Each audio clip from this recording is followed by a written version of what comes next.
Next up, we have Emma Yu. She is the founder of AAPI Youth Voices. She is our youngest speaker today. So talking about that pipeline, we're thrilled to have her. She's a high school sophomore. She's the founder of the nonprofit AAPI Youth Voices. She's also the co-founder of Hope Organization and a member of Translators Association of Sichuan, China. I apologize if I mispronounced that. AAPI Youth Voices is dedicated to empowering young individuals to speak up and share their culture, traditions, languages, and more. Its mission is to raise cultural awareness, promote respect for diversity, and contribute to an inclusive, empathetic, and united society. Please welcome Emma Yu to the stage.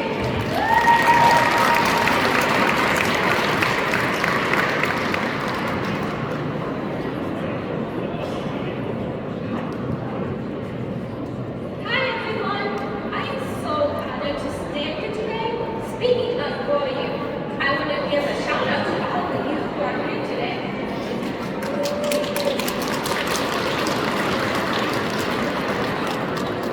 Thank you, Council on Asian Pacific Minnesotans, for this great opportunity. I am Emma, the founder of AAPI Youth Voices, a student-led nonprofit organization. AAPI Youth Voices is dedicated to empowering young individuals to speak up and share about their culture, traditions, languages, and more. AAPI Youth Voices raise cultural awareness across initiatives, such as organizing multicultural events and conducting storytelling and interviews. We've interviewed Minnesotans and documented their contributions in a book titled The Untold Stories of AAPI. As a generation born in the U.S., it is crucial for us to listen to these stories to know about our histories and cultures. It is through this mutual understanding that we come together as one unified community. AAPI Youth Voices is proudly hosting one day of AAPI History Lecture during AAPI Heritage Month, featuring our especially active curriculum. Our chapter is took charge of presenting our one day of AAPI history at the local schools, spreading awareness and celebrating the rich heritage of the AAPI community. Asian Americans are Americans. The history of AAPI, encompassing the struggles and outward contributions of this nation, is an important part of American history. Education in schools matters because it provides a platform for our voices to be heard, our stories to be told, and our histories to be learned. I started a petition with state representative Wheeler to propose a bill aimed at encouraging schools to celebrate AAPI Heritage in May. Our bill number is 5037. Although legislation is new, it takes time. We as youth women hope we can make a difference right now. As an Asian American,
wonderful speech and having the courage to come up even though you're very young. I look forward to seeing how you grow. Next up, we have another community leader, Manta Chung. She is the executive director and co-founder of Minnesota 8. Minnesota 8 was founded with the mission of keeping Southeast Asian communities together through direct support, advocacy, community gathering, organizing, and leadership development for social and systemic change. Ms. Chung has been deeply involved in community work, having also served as co-chair of the API Complete Count Committee during the 2020 census. That was a lot of work. Thank you for that. Please welcome Manta Chung to the stage.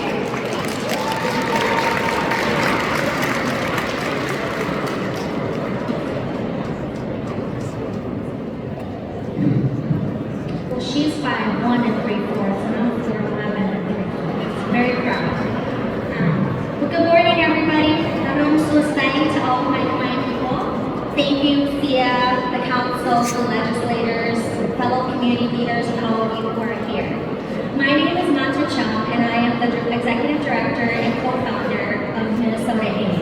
I was born in Kawidam, a Khmer refugee, or Thai refugee camp after my family fled the genocide in Cambodia and raised right here in St. Paul, Minnesota. I am a proud 1.5 generation Khmer refugee and daughter of resilient Khmer genocide survivors. Happy Khmer New Year. Suastai Chhamtmai. This month is a very special month because we are celebrating the Khmer, Lao, and Thai New Year. Along with these joyous community celebrations, we are also reflecting and commemorating 49 years since the American War that ended in Southeast Asia, where there was so much heartache. As we approach the 50th anniversary in 2025, we are reminded of how far our communities have come. And today, we are carrying a powerful legacy of resilience and hope.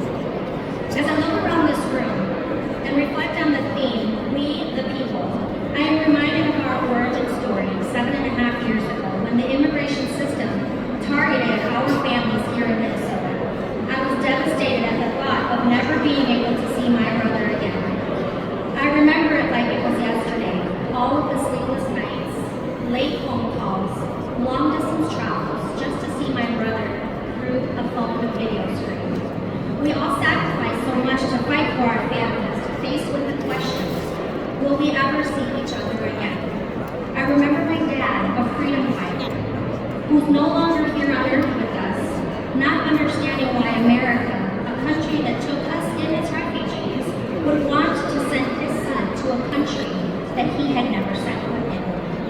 After months of organizing, we did win the release of 3 of the 8 men. We were able to persist because of the outpour of community love and people power. Minnesota 8's origin is a love story about keeping families together. Our story is about what we, the people, can do when we show up, fight back, and take care of one another. As refugees, this experience of forced separation, displacement, and isolation felt like the war repeating itself again.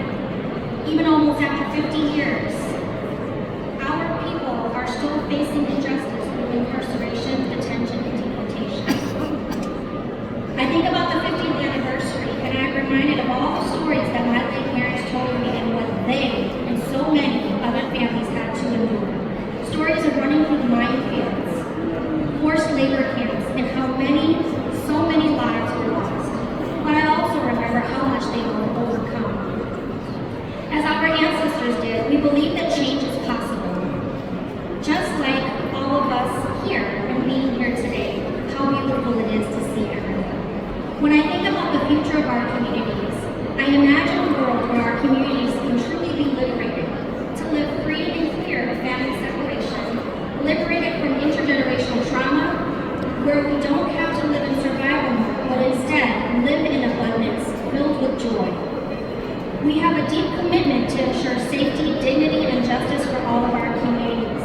That's why Minnesota 8 is proud to support the Southeast Asian Deportation Relief Act, the Southeast Asian Relief and Responsibility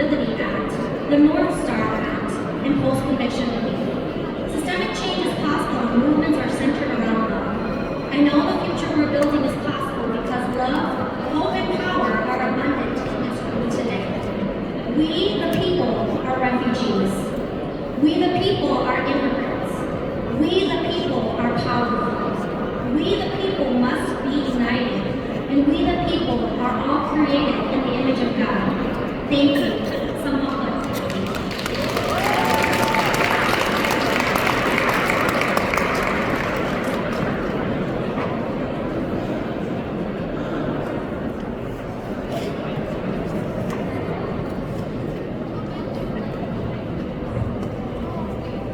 We're getting closer to the end of the program. I believe we have our last community leader, last but not least, and certainly not last. We have Tree Wall. We are honored to invite Tree Wall, cultural organizer with the Southeast Asian Diaspora Project. He has used arts and cultural advocacy through storytelling to emphasize the impacts and narratives of the legacy of the Cold War on Southeast Asian immigrants and refugees. We are not all lawyers and doctors and engineers, and nor should we be. We are honored to welcome Mr. Wall to the stage.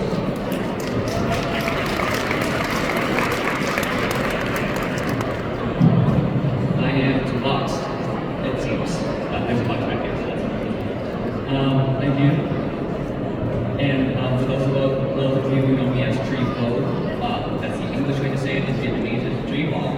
So, Song Rik, John Rik Suer, Miao Zhang, Salai and Xin Zhao, everyone.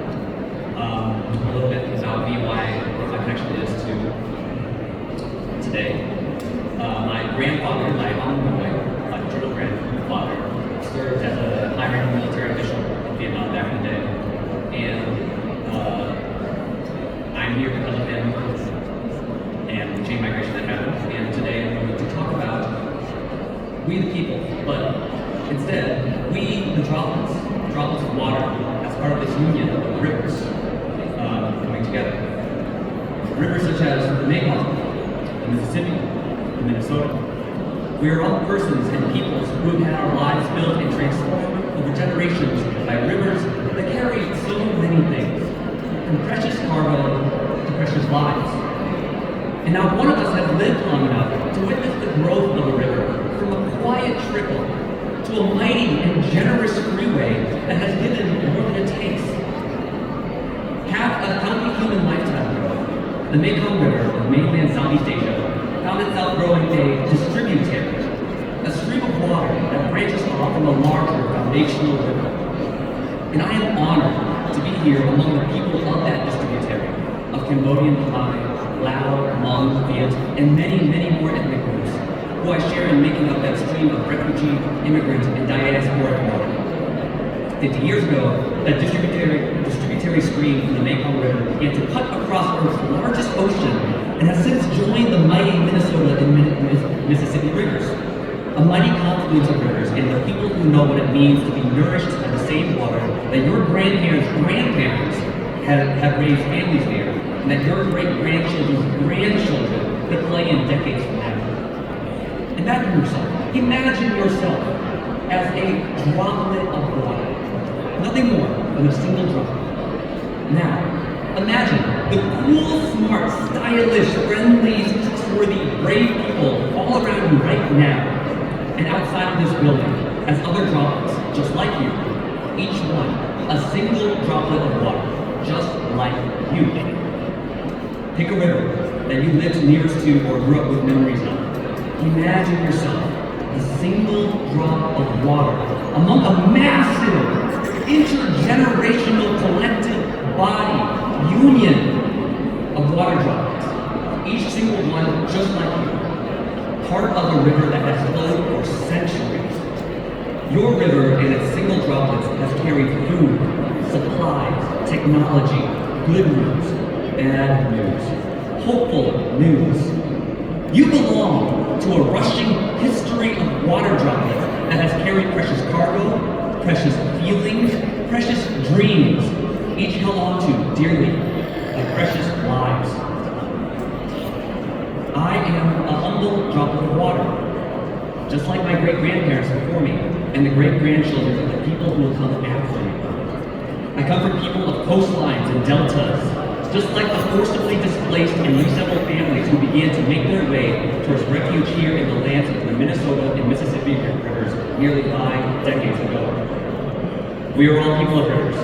We are people that have received from the generations of water droplets before us. We are people who, among other people like us, can make sure the generations of water droplets ahead will have every reason to celebrate themselves as water from the same river that brought them to where they are, that brought us to where we are, from the lands of the Mekong River to the confluence of the Minnesota and Mississippi rivers. Come on, thank you.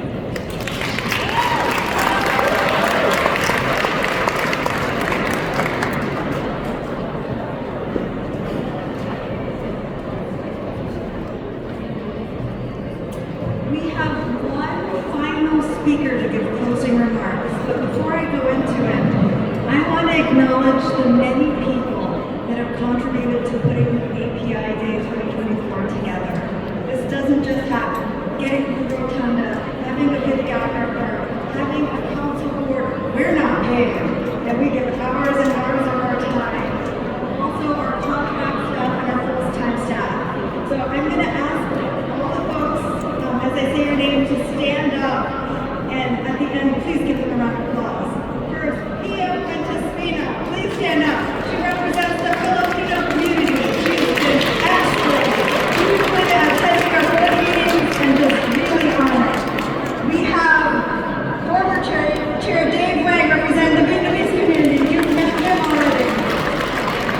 We have Dr. Kendam Gaibat. She represents the Vietnamese community. Please. She represents one of the smallest communities, and it's my honor to work with her as well. Please give a round of applause to Executive Director Sia Her. Andrew Morris, who's right over there. My Tom Bang, who's been emailing so many people. Liz Starr, please stand up, who's been keeping her time and does so much writing for our council. Chu Hua, please, wherever you are, please stand up. Andrew Zhang and Mitch Lee, our videographer. Please give them a round of applause for their work. You may sit down. Thank you. Finally, I'm going to call Dr. Kendam Gaibat to the stage. She was represented by Governor Bowles to represent one of the smallest communities in Minnesota, but certainly not the least important. She has been incredible, using her education and skills to advocate for all of our communities. Please welcome Dr. Gaibat to the stage.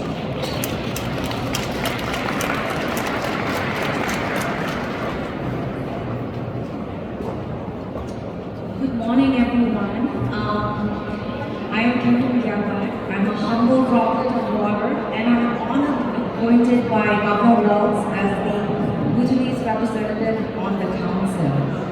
Thank you so much to all of our wonderful speakers today, to all of our community members, to our community-based organizations, and to the government leaders, our renegade legislators who also got some speaking time, who have joined us to celebrate API Day 2024. It has been inspiring and motivating to hear the words you have had to offer and to acknowledge the important contributions that the Asian Pacific Islander Minnesotans make to the richness of our state every single day. We, the people, have gathered in the People's House to deliver a message of unity in our diversity. And I'll tell you this, today it's a testament that Asian Pacific Minnesotans, we are not a monolith. We're very diverse and rich and beautiful. Our voice will continue to grow as our communities do, and recognizing the key role that API Minnesotans play in the future of our state is essential to a responsive and effective government. We have been honored by such high-profile leaders to join us today. But the reason they have joined us is not because of us in the room today, but because of the diverse, growing communities that we all represent here. the families starting a new life after fleeing persecution, the immigrants seeking to take their skills and contribute to enriching our state and communities, the multi-generation API Americans stepping out to be seen and to be heard, and everyone in between. We must always seek to make our state and our society a more just, equitable, and supportive place for all Minnesotans in all our diversity. While the rally may be closing, we, the people, will continue to do the work that lies ahead to make all of our voices heard. So thank you once again for all your support and your presence today. And with that, it's my honor to officially end the 2024 API Day Rally. Tashi Dile.